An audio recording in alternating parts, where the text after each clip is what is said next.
I want to start by saying something that might sound strange coming from a medic. I almost didn't take the assignment. Not because I was scared. Not because the posting was dangerous. Well, it was, but that wasn't the reason. I almost turned it down because of something my grandmother used to say. She was a nurse for 40 years, worked in Lagos, worked in London, worked in 3 different conflict zones before she retired.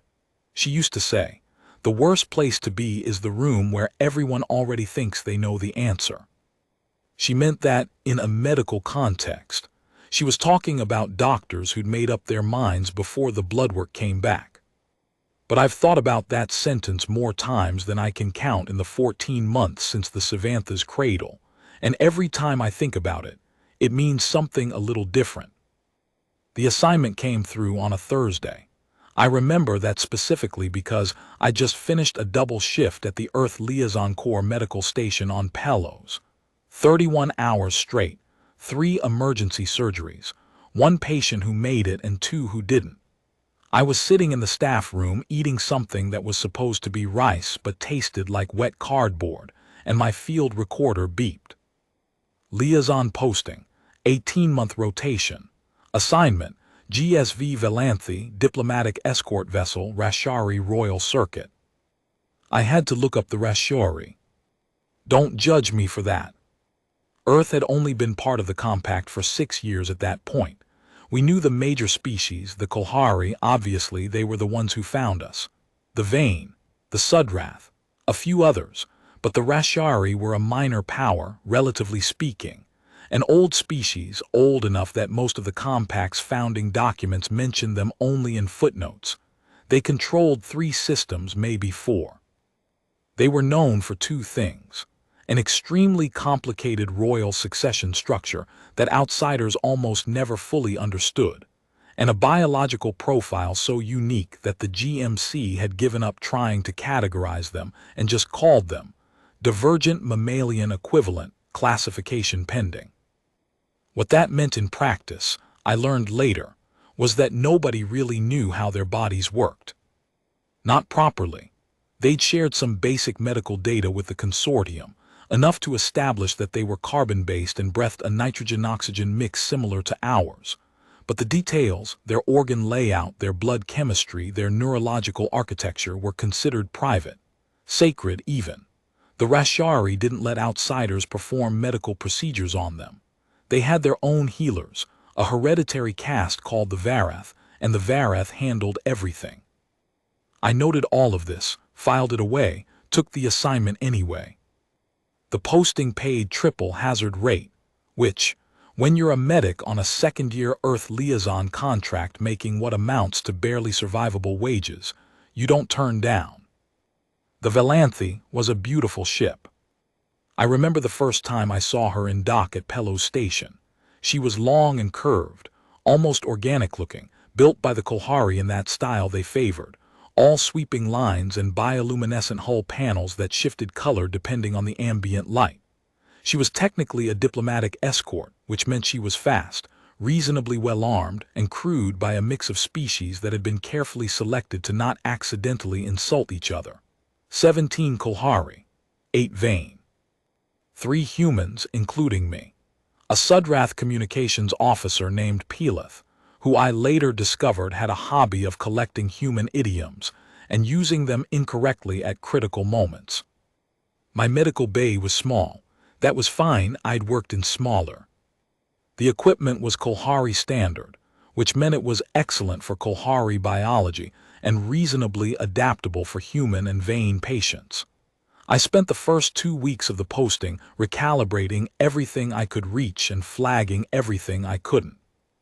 The Rashari Royal Circuit, I was told during my briefing, was a diplomatic tradition. Every 3 years, the Rashari monarch traveled a set route through their systems and through allied or treaty-connected space. They called it the Savantha, roughly translated as the showing, though the Kolhari diplomatic attaché who briefed me said that translation was considered imprecise by Rashari scholars, and that I probably shouldn't use it in front of any Rashari if I wanted to keep all my limbs. The current monarch was Queen HFY II. She had ruled for 22 years. She was, from what I could gather, extremely old by Rashari standards, though I had no real frame of reference for what old meant for them. The circuit was considered important, not just diplomatically but internally, for Rashari politics. Something about legitimacy and the showing of the monarch's continued health and vitality. The details got complicated quickly, and I'll be honest, I was a medic, not a diplomat, so I absorbed what I needed and let the rest wash over me. What I did absorb, the Queen was old. She'd been having episodes, that's the word the Kolhari at HFY used, episodes, very carefully, very deliberately, for the past 2 years. The Varath, her healers, had cleared her for the circuit. The Valanthi was assigned as escort, which was technically an honor but practically meant we'd be the nearest non-Rashari vessel if something went wrong. My supervisor at ELC, a Kolhari woman named Commander Adeth, took me aside before departure and said something I've thought about many times since. She said, "You are the ship's medic, you treat the crew. If anything happens with the Rashari, you observe and you stay back. The Varath will handle it. Do not offer assistance unless it is directly requested. Do not offer opinions. Do not suggest. The Rashari are our oldest treaty partners and they are very particular about their medical sovereignty. Understood?" I said understood. I meant it at the time. The Queen's barge was called the Savantha's Cradle. It was magnificent, I say that without exaggeration. It was bigger than the Valanthi by a factor of 3, built in a style that was unmistakably Rashari. Angular where Kolhari ships were curved, dark metal with veins of something luminescent running through the hull like the barge itself had a circulatory system. It traveled at the center of an escort formation, the Valanthi on her port side, 2 Rashari warships flanking her, a vain diplomatic runner at the rear. I saw the Queen once in those first 3 weeks, just briefly. She came to an observation deck when we were passing through the Cathara Nebula, beautiful stretch of space, all purples and deep blues, the kind of view that makes you stop thinking about work for a minute. She was smaller than I'd expected. The Rashari are built roughly humanoid, bipedal, bilateral symmetry, a head with sensory organs in roughly the right places, but their proportions are different. Longer torsos, shorter limbs, and their skin has this faint iridescent quality that I'd read about but hadn't quite believed until I saw it. Under the nebula's light she looked almost like she was glowing. She was surrounded by Varath healers, 4 of them always. I'd been told that was standard. The hereditary healer caste didn't leave the monarch's side. They were identifiable by their robes, deep red, and by the diagnostic tools they carried openly on their belts. The tools looked old, probably were. I nodded at the Queen from across the observation deck. She noticed. She made a gesture, one hand, palm outward, slight inclination of the head, that the Kolhari attaché later told me was a greeting roughly equivalent to, "I acknowledge your existence and find it acceptable." Apparently, that was quite generous for a Rashari monarch toward a Third Circuit alien. I went back to my medical bay and recalibrated the bioscanner for the 47th time. 3 weeks of quiet, 4 weeks. Then the message came through from the barge. It came in on the ship-to-ship medical channel, which was unusual. Normally, intervessel communication went through the bridge. Medical channel contact meant a medical situation. That was protocol across all compact vessels. The message was short. It was from the senior Varath healer, a figure whose name translated roughly as Keeper Thesavith. They had a title structure that made personal names secondary. Translated, the message said, "The Queen requires observation. We request confirmation that the human medical station is equipped with passive atmospheric sensors. No intervention is necessary or desired. Confirmation only." I confirmed. I flagged the message to Commander Adeth on the bridge, who flagged it to Captain Reng Kolhari. The Valantha's captain, yes, also Kolhari, also named in a way that made cross-species communication slightly confusing. The captain acknowledged, passed no orders down to me except a reminder that I was to observe and not interfere. 40 minutes later, the Queen's barge altered course by 3 degrees and reduced speed. On the bridge, I was told, that was considered unusual but not alarming. Ships reduce speed, courses adjust, nothing to worry about. In my medical bay, I was watching the atmospheric sensor readings I'd been asked to confirm, and I was watching something else I hadn't been asked to watch but was watching anyway. The bioresonance traces that our sensors picked up passively from all nearby vessels as a standard navigation safety measure. Nothing intrusive, nothing detailed, just the faint outline of biological activity within sensor range. The bioresonance trace from the Savannah's cradle was doing something strange. I want to explain bioresonance traces without getting too technical, because I've been asked to make this document accessible to non-medical readers. Every living body generates a faint electromagnetic signature. It's a byproduct of cellular activity, ion exchanges, neural firing, cardiac rhythm. All of it creates a measurable pattern. A bioresonance trace is basically a passive reading of that collective signature from a distance. It's not detailed. It's not diagnostic.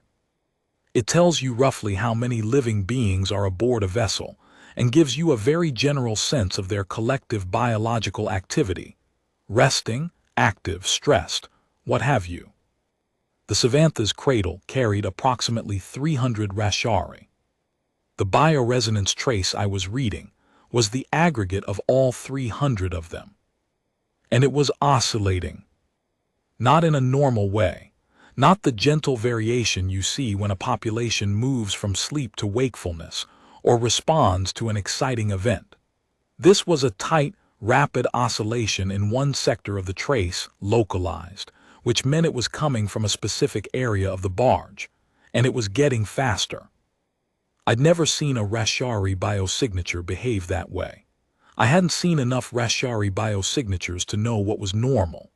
I ran the trace through every database I had access to: Kolhari medical records, Vein biological archives, the GMC's general non-human biosignature catalog. Nothing matched. I flagged it. Sent a note to Commander Adeth.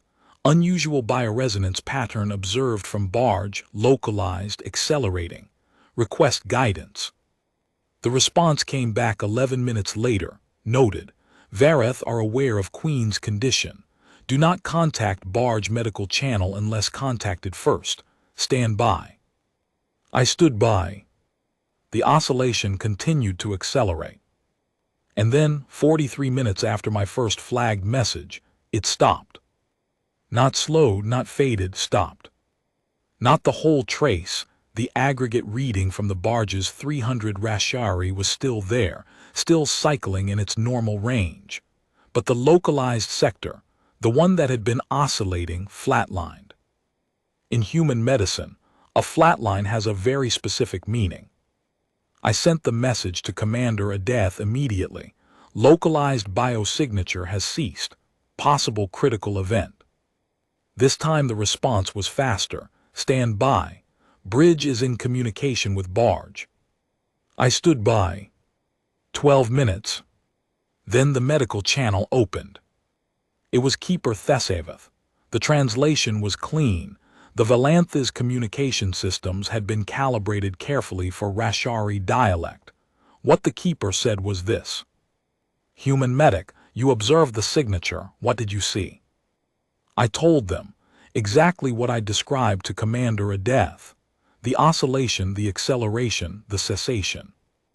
There was a pause, long enough that I wasn't sure the channel was still open.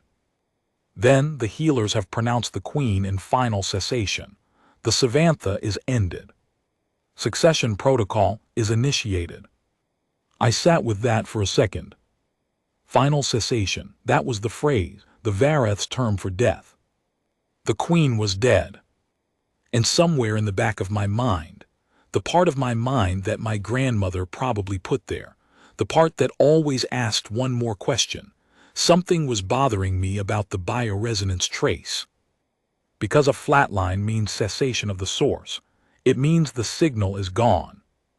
But the localized sector hadn't exactly gone flat. It had dropped, precipitously, yes, but there was still something there. Faint, very faint, barely registering against the background noise of the aggregate signature from the rest of the ship. So faint I almost hadn't separated it from the noise. But it was there. I looked at it for 30 seconds. 40, a minute. Then I did something that, depending on how you look at it, was either the bravest thing I've ever done or the most arrogant thing a Tier 3 medic from a 6-year member species has ever done in the history of the Galactic Compact. I reopened the medical channel. Keeper Thesavith answered on the second chime. I said, I need to respectfully disagree with the assessment.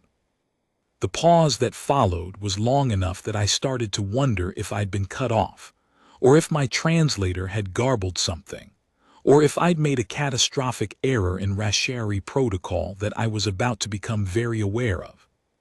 Then repeat. I repeated it, tried to keep my voice level. I was a Tier 3 medic from Earth talking to a hereditary healer caste whose species had been doing medicine for longer than humans had been writing things down.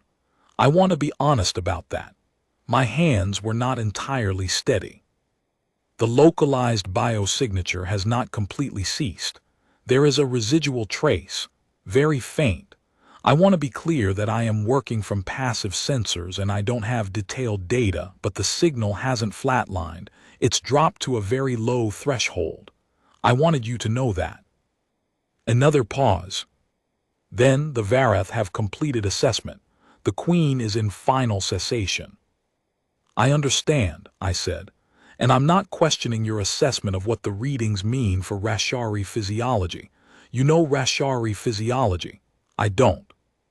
But I am telling you what I'm seeing on my sensors, because I think you should have that information.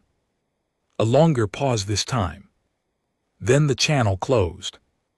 I sat there for a moment, wondered if I'd just ended my career, wondered if I'd accidentally insulted 3,000 years of Rashari healing tradition, stared at the bioresonance trace. The faint signal was still there. If anything, I thought, and I want to be careful here, because at this point I was speculating, and I knew I was speculating. It was very slightly stronger than it had been 2 minutes ago. I started running calculations, not diagnostics. I didn't have diagnostic access to the barge, just basic electromagnetic modeling. If the residual signal was biological in origin, what would be generating it? What kind of cellular activity could produce that signature at that amplitude? In humans, the answer would have been very little. Isolated cellular activity in a dying organism, maybe. The kind of background biological noise you get in the minutes after clinical death, before it becomes cellular death. The distinction matters in emergency medicine. It's the window you work in. But the Rashari weren't human. I pulled everything I had on Rashari biology, which wasn't much. The GMC General File, a published paper by a vain researcher that had studied Rashari biology from a distance, with heavy disclaimers about limited access to primary data. 2 paragraphs in the Compact's non-human emergency medicine guide that basically said, Rashari medical situations, defer to Varath. Do not intervene. I read those 2 paragraphs very carefully. And then I noticed something. The vain researcher's paper, it was old, published 15 years ago, and it had a footnote. Footnote 12. It mentioned briefly a Rashari biological phenomenon called Varenthi. The researcher described it as an observed but unconfirmed state reported in Rashari oral medical tradition, described as a deep systemic suspension preceding documented recovery. The phenomenon has not been studied directly. Rashari medical practitioners, the Varath, were not available for comment. I read that footnote 3 times. A deep systemic suspension preceding documented recovery. That sounded, and I want to be very precise here, because I am aware of how this sounds, a lot like what we would call, in human emergency medicine, a state of severely reduced metabolic activity, hibernation-adjacent physiology, the kind of thing that happens in cold water drowning victims, sometimes, where they present as clinically dead by conventional measures but can be brought back. Not dead until warm and dead, as the old saying goes. I picked up the medical channel again. This time it took 6 chimes before Keeper Thesavith answered. When they did, the tone had changed. There was something in it. I'm not great at reading Rashari emotional register, but there was something that I would have described as controlled tension. Human medic. The succession protocols are underway. This channel is not to be used for. Keeper, I apologize for interrupting. I need 30 seconds, please. Another pause, then speak. Are you familiar with the term Varenzi? The silence that followed was different from the previous ones. It wasn't the silence of someone considering what to say. It was the silence of someone who hadn't expected that word to come from this source. When Thesavith spoke again, the voice was different, quieter. Something in it had shifted. Where did you read that word? A vain researcher's footnote, 15 years old. The paper was about Rashari biology. The description was brief but specific. The Vareth do not discuss Varenthi with outsiders. I understand, and I'm not asking you to discuss it. I'm telling you what I'm seeing on my sensors. I'm telling you that the localized biosignature that dropped when you made your assessment, it is still present. It is very faint, and if I am reading it correctly, it may be very slightly increasing. A pause. Human medic.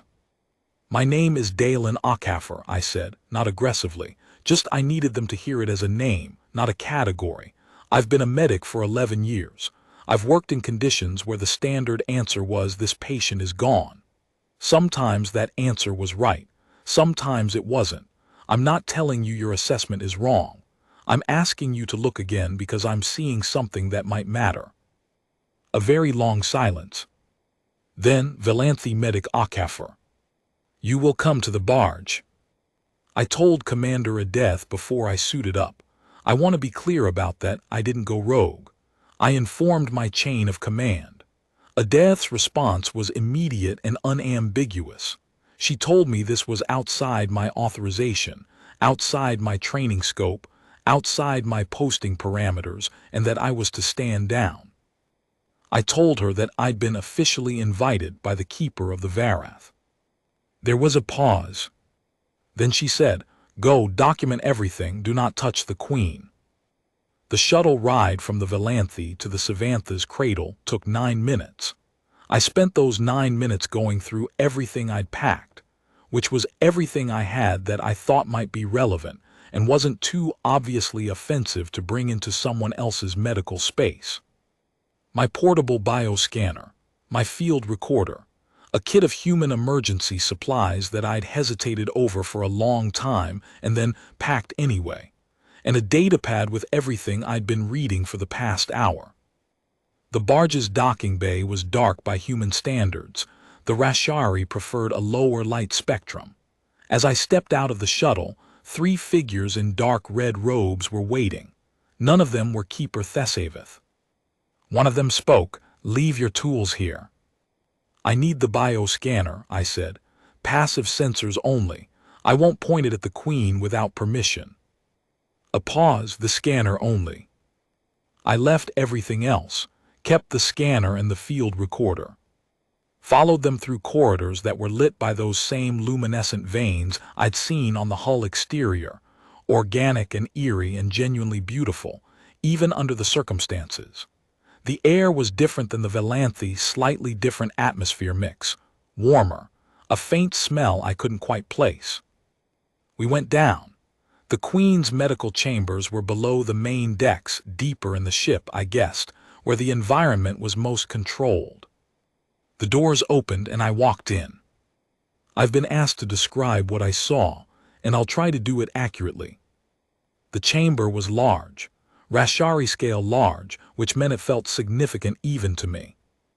The walls were lined with what I recognized as medical equipment, some of it ancient-looking, all of it unfamiliar, intricate arrangements of devices I couldn't name. In the center of the room was a low platform, and on the platform was the Queen. She looked smaller, I don't know how else to say it. When I'd seen her on the observation deck 3 weeks ago, she'd had a presence, something that had crossed the room regardless of her physical size. Whatever that quality had been, it was absent now. She was lying very still. Her iridescent skin had gone dull, grayish in the low light. The 4 Vareth healers stood around her. Keeper Thesavith was at the head of the platform. The room was very quiet. Thesavith looked at me as I entered. The Keeper's eyes large, like all Rashari eyes, with an amber iris that seemed to take in a lot of light, tracked me from the door to the edge of the platform. "You said the signal was increasing," Thesavith said, no preamble. "Yes, very slightly. I want to be honest, my sensors aren't designed for Rashari biology. I'm working with limited tools and limited knowledge." "Then why did you call?" I thought about how to answer that. I thought about my grandmother. "Because if I'm wrong, you've wasted 10 minutes bringing me here. And if I'm right, 10 minutes might matter." Thesavith looked at me for a long moment. Then the Keeper stepped back slightly from the head of the platform. "Scan, do not touch." I raised the bioscanner, calibrated it as best I could. Started the passive sweep. Part 3. The reading, the argument, and the moment. The bioscanner data was, in the most literal sense, the most confusing thing I had ever read in 11 years of medicine. I want to be honest about that. I want to say it plainly, because what came later sometimes gets described as if it was obvious, as if I looked at the readings and immediately knew what to do. It wasn't like that. It was confusing and frightening, and I was very aware that I was standing in a room where 6 Rashari healers with centuries of combined expertise had already concluded that their queen was dead. But the readings were strange in a specific way. The queen's cellular activity, and the scanner was picking up enough resolution, barely enough to give me a cellular reading, was not absent. It was not even close to absent. It was drastically reduced, yes. In a human patient, those readings would have been post-mortem. End of story. But there was a distribution pattern to the activity that I'd never seen in a dying patient of any species. The activity wasn't random. It wasn't the chaotic, disorganized noise of systems failing. It was, and this is the word I used in my field recording, and I stand by it, organized. Like something was in a very deliberate state of minimum energy operation. Not shutting down, holding. I looked at the distribution. I ran it against the vain researcher's description of Varenthi. The match wasn't perfect. The researcher had been describing something second-hand from accounts with limited data. But the profile was consistent.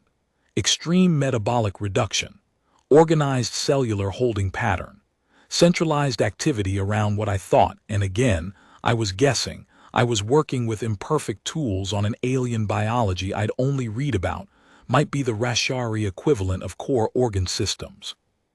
And there was one more thing. The temperature readings. The Queen's body temperature, and I almost didn't trust this, because it seemed so significant, was dropping. But slowly, very slowly.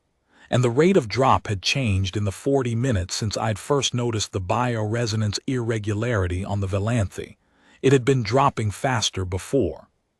Now it was dropping slower.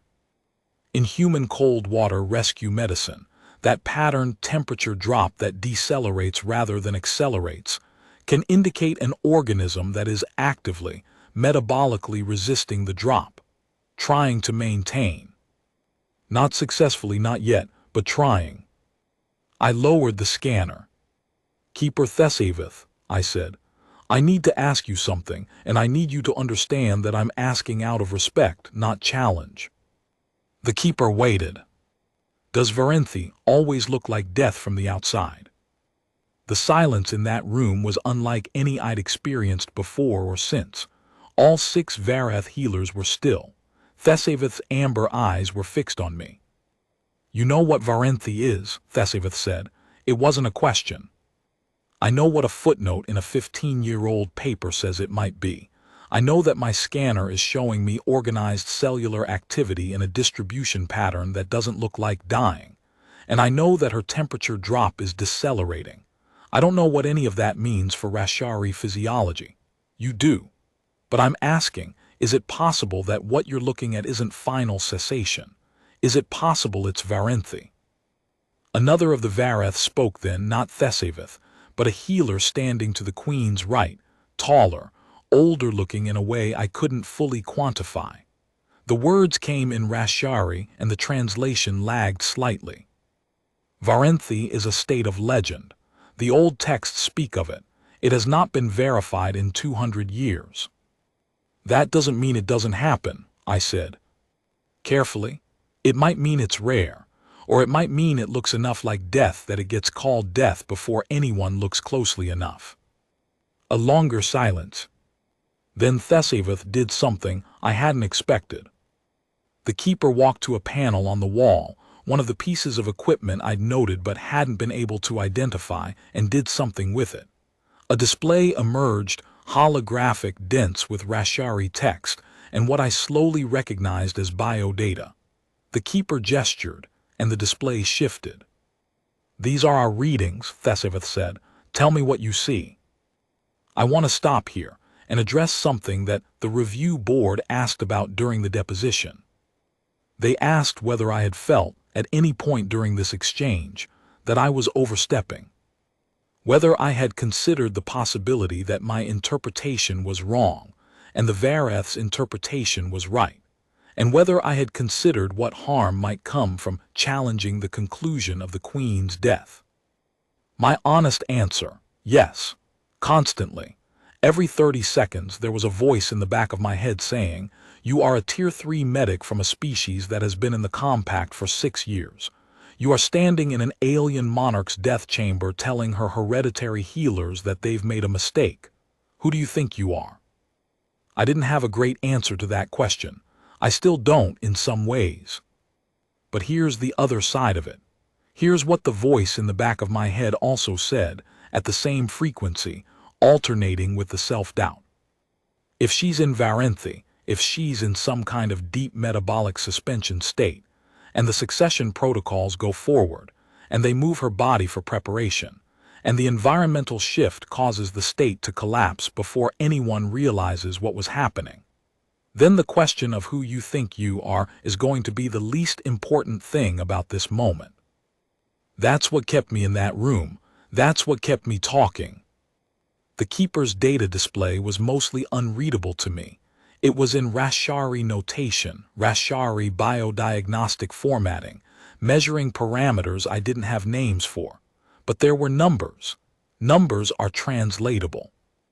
I looked at the numbers, I looked at the patterns, and I saw the same thing I'd seen in my scanner, the distribution, the organized nature of the reduced activity, the temperature gradient data, which the Vareth's much more sophisticated equipment had in far greater detail, and which showed exactly what my passive sensors had suggested: decelerating drop, not linear, not the straight-line temperature loss of a body no longer maintaining itself.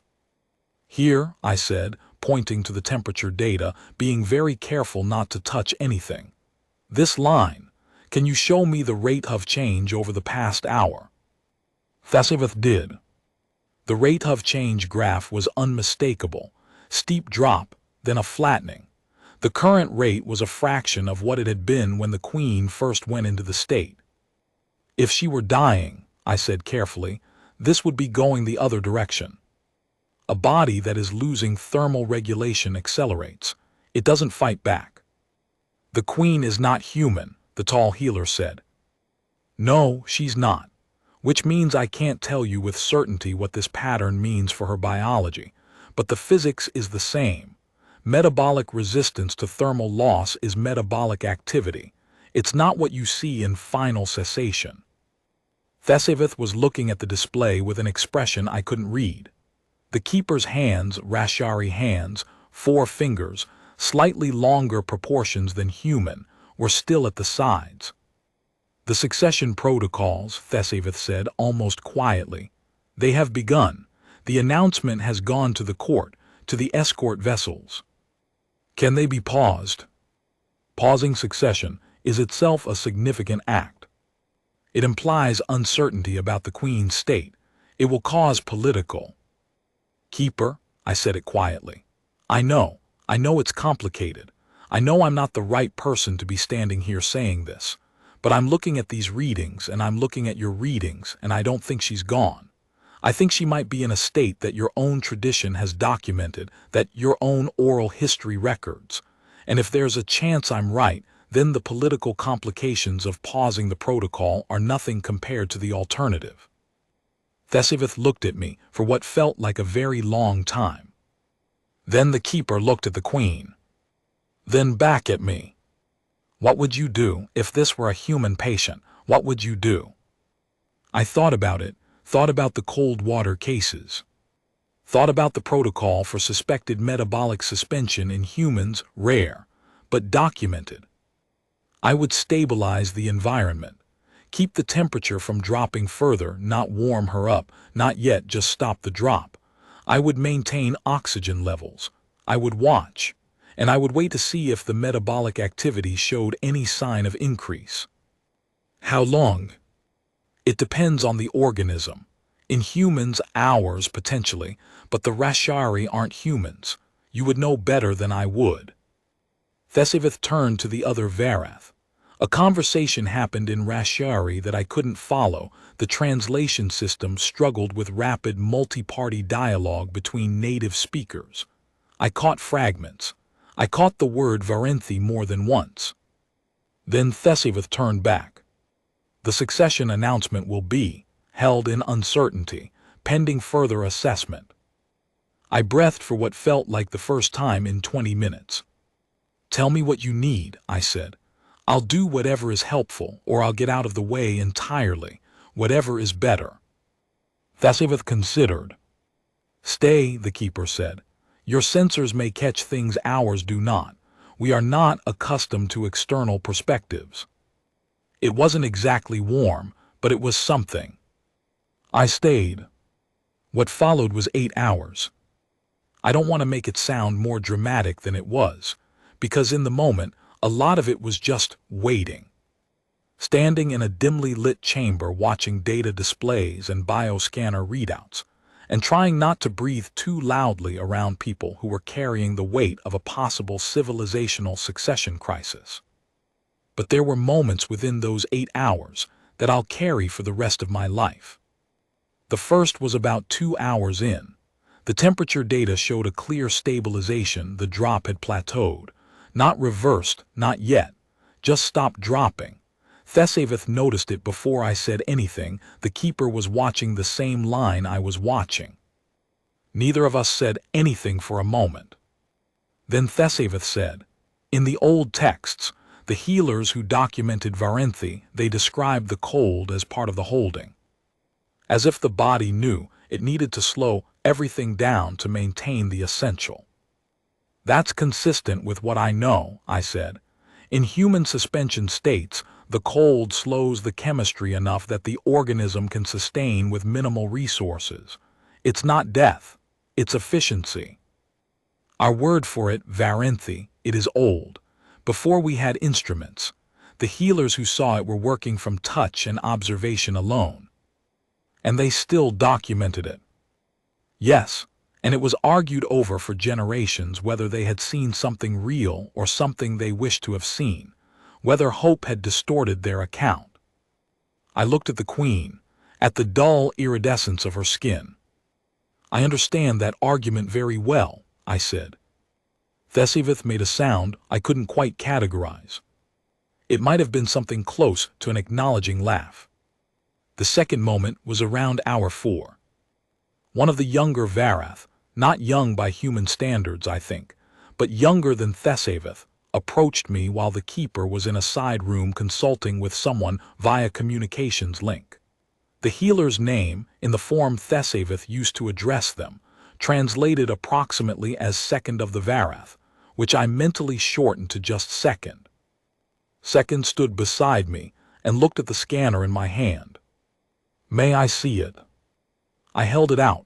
Second examined it carefully, not touching, just looking. It measures electromagnetic signatures. Primarily, yes, at a passive level. And from this, you can see cellular activity. A very rough approximation. Nothing like your equipment. Our equipment measures the Rashari field, the specific electromagnetic signature of our biology. It is very precise for Rashari. Right, mine is general purpose, less precise, but it is not calibrated to expect the Rashari field, Second said. So when it sees an anomaly, it reports it as an anomaly. It does not filter it according to what it expects to see. I looked at Second. Our equipment, Second said slowly, is calibrated for Rashari biology. It is calibrated very precisely for what Rashari biology looks like in normal function, in high function, in the function of a monarch who has been active and vital for 22 years. And if the biology enters a state it's never been in before, it might read as cessation, because it is calibrated to expect everything else. We looked at each other. That is not a certainty, Second said carefully. I am not saying our diagnosis was wrong. No, I said, of course not. I am saying that your instrument in its ignorance may have been less wrong than ours in its precision. I didn't say anything to that. I didn't think I needed to. Hour 6. The temperature line began to rise. Slowly, very slowly, the smallest increment of increase at the limits of what any of our instruments could confirm. Thesavith was back in the room by then, and we both saw it at the same moment. I didn't say anything. I let the keeper be the first to speak. Varenthi, Thesavith said. Just that word, just the one. Hour 7. The bioresonance amplitude, the faint localized signal I'd first noticed on the Valanthi, began a measurable increase. Not dramatic, not sudden.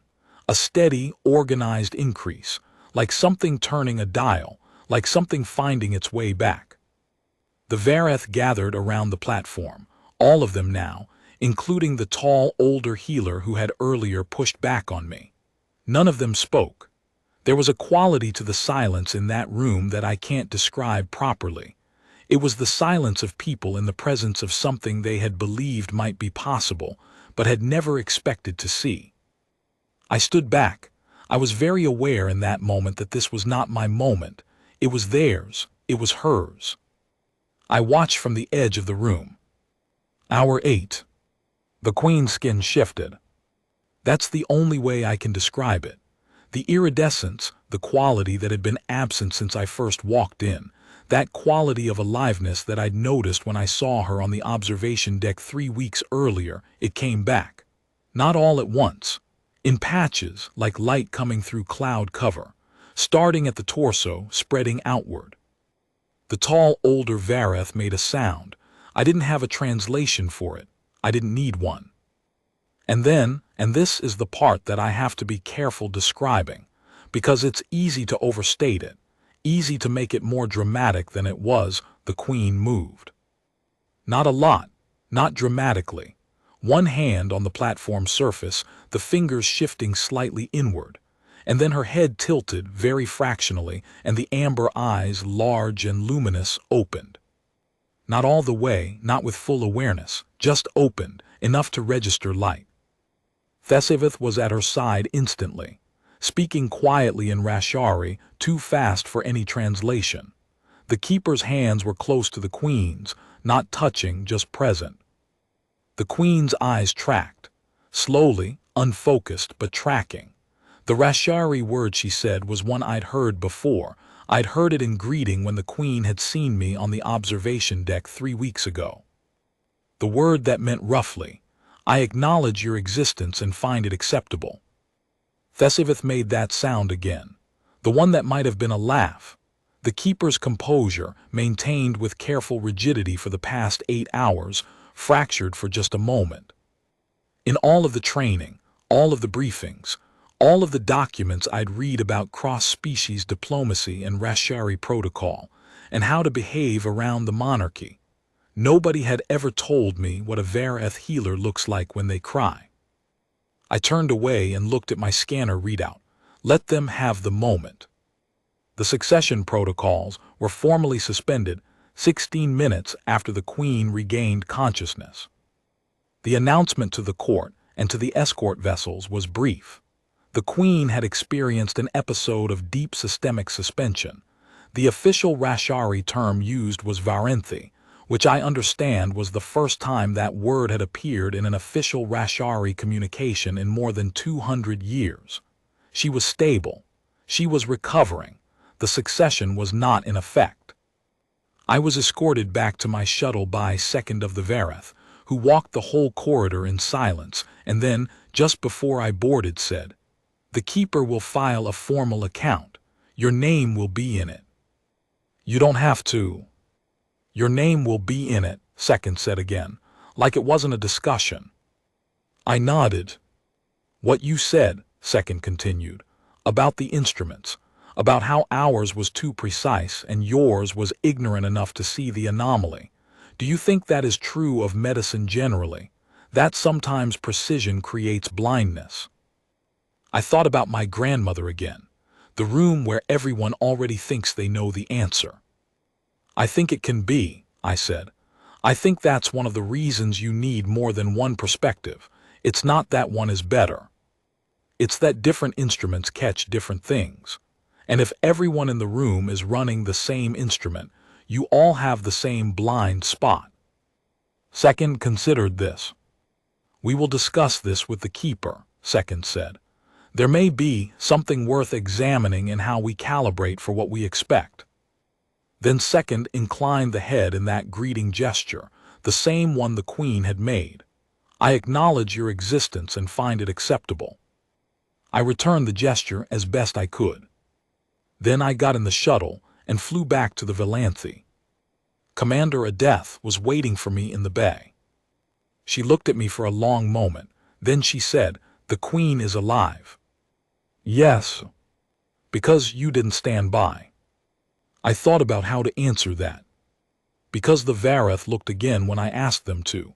I didn't do anything except ask." Adeth looked at me with an expression I couldn't quite parse.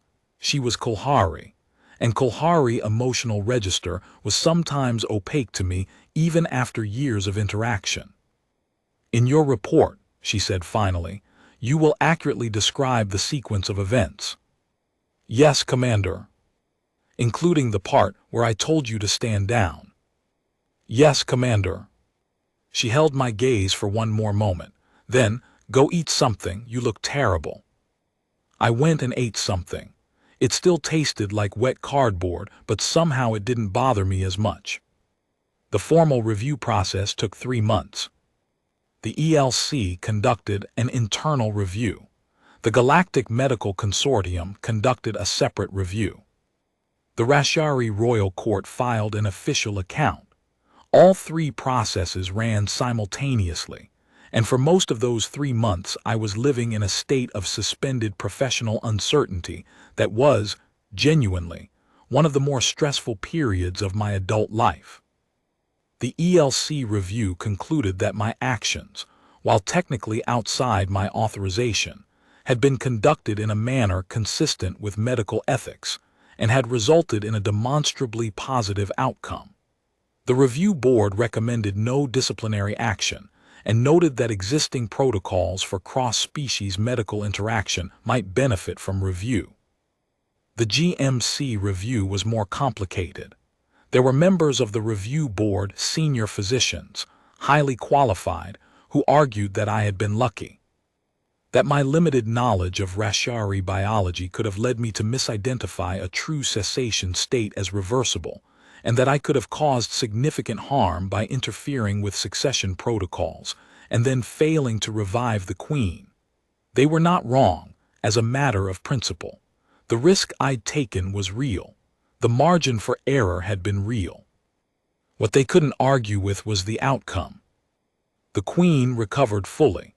The Vareth documented the Varenthi state in detail, the first documented case with contemporary medical instrumentation in over 200 years.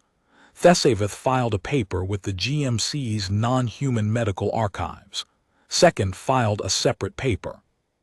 Both papers cited the role of an outside perspective in catching the anomaly that the Varath's own instruments, precisely calibrated for what Rashari biology normally looked like, had misread as cessation. The GMC revised its classification of human medicine from Tier 3 to Tier 2. More significantly, the Rashari Royal Court made a formal request to the Compact. They wanted human Varath medical exchange protocols, not just human medics allowed to observe actual exchange. Varath healers learning human emergency medicine practices. Human medics given, with appropriate consent and protocol, limited access to Rashari medical data. That request is still being negotiated as of the time of this document's compilation, but it's being negotiated. That's something. I spoke to Keeper Thesavith once more, before the Valanthi departed the Rashari circuit. The Queen had requested a formal audience with the Valanthi's crew, a diplomatic gesture, significant enough that even Captain Rahan seemed slightly overcome. I attended as part of the ship's medical staff. The Queen received us in a chamber that was nothing like the medical room where I'd spent 8 hours. This was bright, ceremonial, the court robes, the formal posture, the full expression of Rashari royal presence restored. She looked herself. The word doesn't feel adequate, but it's accurate. She looked like the woman I'd seen on the observation deck above the Kethara Nebula. The aliveness was back, the iridescence, the quality of presence that crossed a room without effort. The formal address was conducted through translators. The Queen spoke. The translator said, "The Savantha offers acknowledgement and regard to the crew of the Valanthi. Their escort has been of honor." Then she said something else, and the translator paused just slightly before rendering it. "The Queen offers specific acknowledgement to the human medic. In the record of the Savantha, his name will be written in the healer column. This is not a compact honor or a Rashari political honor. It is a healer's honor. The record states, he looked when looking was required." I didn't know what to say. I'm not sure there was anything to say. I inclined my head in the way I'd learned from Second of the Varath, and the Queen returned it. Afterward, Thesavith found me. Not a private meeting. There were people around, the crew, the court attendants. But the keeper came to stand beside me, and we stood for a moment looking at the court chamber. "I have been thinking about what you said," Thesavith told me, "in the corridor after, about different instruments." "What about it?" "We have been healing the Rashari for 3,000 years. Our instruments, our methods, our understanding, it is very deep, very complete." "Yes. And perhaps that is also a limitation. Perhaps when you know something very well, for a very long time, you begin to see only what the knowledge expects you to see." "It's a human problem too," I said. "It's probably a universal one." "Perhaps, but you are a young species." Thesavith paused. "You have not yet learned what cannot be done, so you do not always know when you should stop trying." I thought about that. "Is that a compliment?" "It is an observation," Thesavith said. "I am still deciding whether it is a compliment. I'm still deciding some things too. I've thought about the review board's concerns, the ones who said I was lucky. They're not wrong.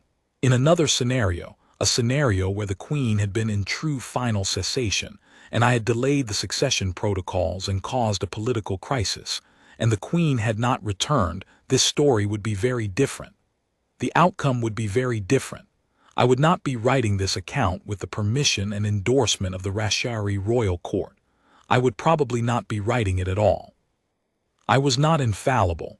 I was not certain. I was a medic with an imperfect scanner and a footnote in a 15-year-old paper, and a feeling that something didn't add up. That is not a heroic foundation. That's just what medicine looks like sometimes. You work with what you have. You look at the data you can get. You ask one more question when something doesn't sit right, and then you live with the outcome.